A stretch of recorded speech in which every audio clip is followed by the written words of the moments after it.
You've built plenty of folders for Mega Man Battle Network, but have you ever built one for PvP? Playing against another human being requires chips that you might not see against an enemy virus. So let's go ahead and boot up our game and build a folder together. I'm going to go through on this blank folder right here most of the staple chips that you're going to see in almost every single folder and go over why they're great. Then we're going to build a folder together afterward. So the first thing that in my opinion is a very solid staple is Windwreck.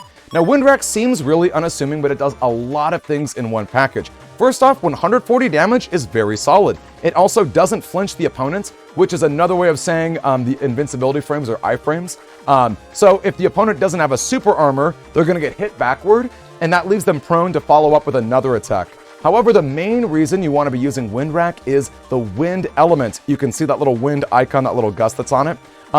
In Mega Man Battle Network 6, barriers and life aura, which every folder definitely runs, can be blown away just by using a wind attack. And even if Windwreck doesn't hit you with the wide sword range, just the gust that it makes is enough to blow away any sort of defensive advantage that your opponent may have.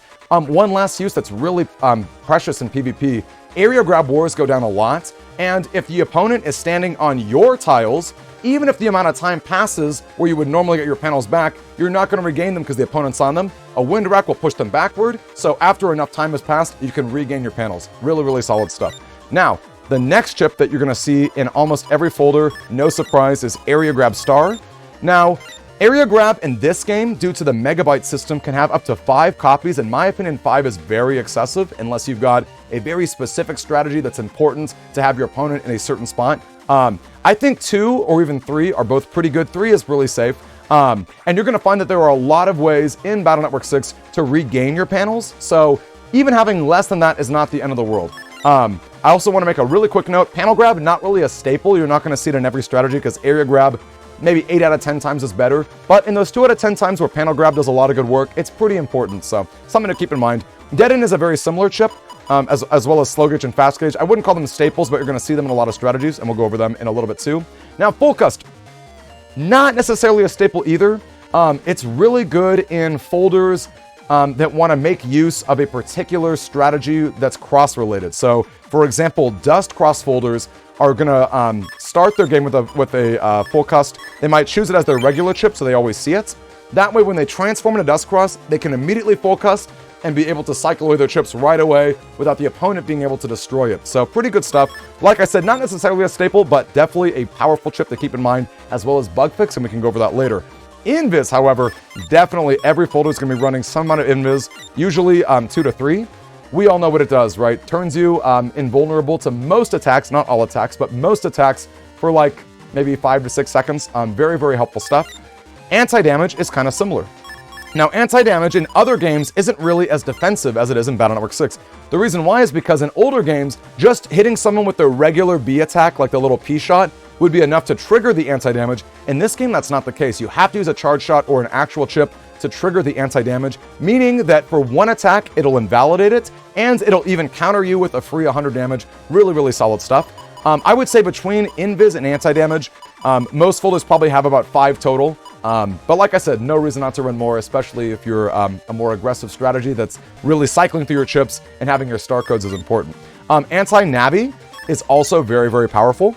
Anti-Navi, if you think about it, is basically destroying an enemy's powerful chip and using it for yourself. That's a lot of value in a chip that doesn't cost you a mega slot. Even though you can only run one of them, it's still extremely powerful. Now, you're probably thinking to yourself, Invis and anti-damage are pretty cool. They're very defensive, but are there ways around it? Yes. And in fact, one of the best chips in the entire game, Erase Man, also known as Killer Man in Japan, gets rid of both of them. So Erase Man does a laser beam attack that can hit diagonally or right in front of him. Because it's a cursor, believe it or not, cursor chips go through all of the trap chips in this game. So anti-navi, anti-damage, also anti-sword if they were running it, anti-recover, element trap. Using a cursor chip instantly destroys it, and the erase beam itself has an anti-invis piercing function. So you're going to hit through anti-damage, invis. It wouldn't work against anti-navi now that you think about it, because anti-navi would steal the erase man, but otherwise it's going through everything, and it leaves the opponent paralyzed, so you can follow up with all sorts of powerful attacks, maybe your Gregor Beastbuster. It's an amazing staple. Another mega chip that you're going to see in almost every single folder is Judge Man. Now, Judge Man is very similar to Erase Man. He pierces through invis and he leaves you paralyzed.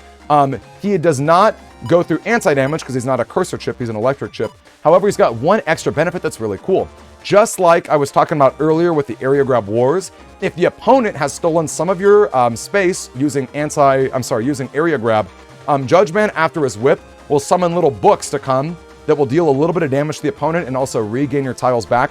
Now, it doesn't push them backward, so as long as they're still on your side of the territory, you're not going to regain it right away. But if you do follow it up with a wind rack, or if the opponent is forced to move backward, you are going to be able to regain your tiles, which is super good. Finally, the last staple mega chip you're going to see in every folder is Element Man. He does so much work in one package. Between his fire form, his grass form, electric, and water, he can destroy so many crosses of the opponent, because as we all know, if you get hit by your weakness in a cross, you lose access to that ability for the rest of the match. So he's really great for that, but then he's also got some really subtle uses too. So for example, his Shotgun Ice Bane, his Shotgun Ice range, will freeze the opponent and leave ice panels on it. A frozen enemy takes double damage from, I guess the guard breaking chips is the word, which is extremely powerful, setting you up for all sorts of combos. The grass chip turns the whole stage into grass, which is a really great way to get rid of your opponent's sanctuary, which of course every single folder is going to run. That is an absolute staple. And the same is true of Life Aura, as we mentioned a little bit earlier. They're both in really janky codes, Z and U, but they're worthwhile.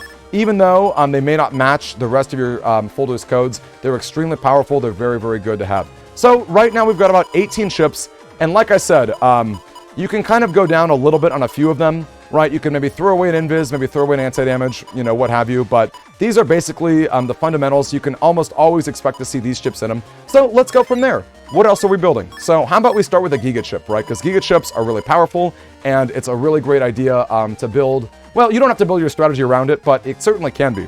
Meteor Knuckle is extremely powerful for Falzar. I like it a lot. Meteor Knuckle is really cool. It's another way to break holy panels if your opponent's on Sanctuary, and it hits multiple times. So maybe we can build a multi-hitting format. I think that we can do something a little bit extra too. If we think about the power of chips, like attack plus 30 and double points, in previous games, these were mega chips. Same as Sanctuary and Life Aura. They are powerful chips, but in Battle Network 6, they don't take up a slot. So if we're going to maximize our power, we can throw these in as well. Now, if we're going attack plus 30 plus double point, you know we're going to put in the granddaddy of all multi-hitting attacks, Super Vulcan, which, by the way, in this game gets a buff from Beast Out. If you go Beast Out mode, you'll get an extra plus 30 in addition to your double point and your attack plus 30. And if you're curious what double point does, you sacrifice some of your panels to the opponent, and for each panel you sacrifice, you power up your next chip. So if you go double points into Super Vulcan, that's plus 60. Attack plus 30 at the end of that, plus 30, and then Beast Out another 30. You are adding a ton of damage to a 10-shot attack. It's very, very cool. Now, we've got two codes to work with here. We've got V and N. Let's take a look and see some other V chips and N chips. So, Bubble Star is kind of cool. Bubble Star will put the opponent in a bubble, which means it's easier to hit with your Vulcan. And let's take a look at N as well. There are probably some good N chips that we can take a peek at. Actually, one of which I know for a fact is Number Ball. Number Ball, once again, a chip that was a mega chip in previous games. Very, very powerful attack. Even if you are at a lowish number for your HP digits, like let's say you're at 440 HP, you're still hitting 5 times for 200 damage. That's solid. And heaven forbid you can actually get like a 70 plus attack. You're hitting a lot of damage with those 5 number balls. And it's on the exact same code as our Meteor Knuckle, which is very, very cool. Now, looking at the rest of N and V, it doesn't seem like we have too many options that are really great. So let's stop and take a second to think, what are some other things that might beat this strategy? If we're going all in on our Super Vulcan or a multi-hitting attack to deal the most damage to the opponent, what are ways they can stop it? Well, certainly a Life Aura. Thankfully, we have our Wind Racks to stop that. Also, we're the Falzar version, so we can go in a Tengu Cross and instantly get rid of anyone's aura that could stop it. Super Armor's another way to prevent our strategy from working, because Super Vulcan's going to mean they can just move out of a Super Vulcan range. So let's try and get rid of it. Maybe we can throw in an uninstall. So let's take a little peek here and see what codes uninstall comes in. Uninstall is really cool. It destroys the opponent's command line programs. So not your HP ups and your buster shots, but things like undershirt, things like custom, things like super armor are all coming off, which is super, super powerful. It also gets rid of hub batch programs, which is very cool. G, L, and R. Let's throw in an L, and let's throw in a G. Okay, well, we'll throw in an L for now, and let's see what codes come up here. Because, of course, in order for uninstall to work, just like the game says, you have to attach it to a chip that doesn't stop time, and you have to be able to connect with it as well. So L is pretty cool. Elect Dragon is hard to hit, or rather hard to dodge. It's going to hit the opponent in a circle. It also cracks the tiles. Once again, another way to get rid of your opponent's sanctuary. And if their tiles are cracked, that means their mobility is going to be more limited, and that makes it a little bit easier to hit with your Super Vulcan. So let's go ahead and throw both of these in. And... ooh, how about Bubble Star? And you know what? I think L for Bubble Star is going to be better so that we can combo it with uninstall. So we'll get rid of the V Bubble Stars in favor of that. 3 of them seem solid. That's a lot of ways to hit the opponent and stun them. Also, while the opponent's in a bubble, an electric move like Judge Man is going to hit them for double damage, which is kind of cool. So that's a pretty good way to get them. Between Bubble Star, Elect Dragon, and uninstall, that's pretty good. However, the opponents, if they're in Falzar version, can always go into Ground Cross to be able to access Super Armor. So, Ground Cross is weak to Cursor. I'm going to throw in one other chip that I like a lot. I wouldn't call it a staple, but in my opinion, this chip is a total sleeper. It's very, very powerful. This is Machine Gun Star. Machine Gun, being a Cursor chip, is another way to destroy anti-damage. That's probably the best use of it, as well as being able to destroy Ground Cross and Dust Cross. Dust Cross is very common, and that's a really solid way to do it. And of course, it's hard to dodge, so being able to connect with uninstall is solid. Now, we're definitely going to have to make some concessions here, because we're running out of space, and in fact, we still have 2 more slots for Mega Chips that we haven't even used yet. So let's go ahead and take out one Invis. I think we can even take out one Area Grab. We want at least 2 machine guns, I would say. At least 2 machine guns. I like anti-damage at 3. This folder doesn't seem to care too much about the opponent's position, so I think having 2 area grabs is pretty fine. I think what we're going to go ahead and do is remove 1 Wind Wreck. We are in Falzar, so we can always go Tengu, as I said, to remove an opponent's life aura. I think that's still pretty solid to me. And now we've got space for 2 last Mega Chips. Now, we've got this strategy of multi-hitting.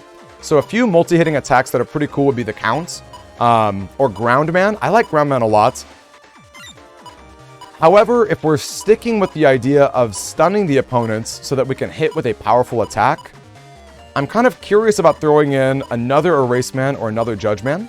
Another Judge Man could be pretty helpful too, because another Judge Man means that we have another way to restore our panels when the opponent takes them from us. It's kind of tricky to decide between all of these. I'm going to go ahead for now and say... yeah, we'll throw in 1 Grumman SP.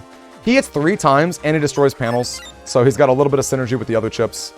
And how about a regular Tomahawk Man here? A regular Tomahawk's pretty cool. He's both a grass attack and a sword attack, which means that he's going to be able to hit a lot of crosses for double damage. Tengu Cross being weak to sword, Elect Cross being weak to grass. He doesn't stun, right? He doesn't flinch the opponent. And that's going to mean that even though we've got a lot of chip codes in our folder, it's not going to be the end of the world if we're not able to access them, because we've got a lot of options here. So yeah, that's kind of an initial run for a folder. Let's go ahead and go online and check out how the folder does in another video.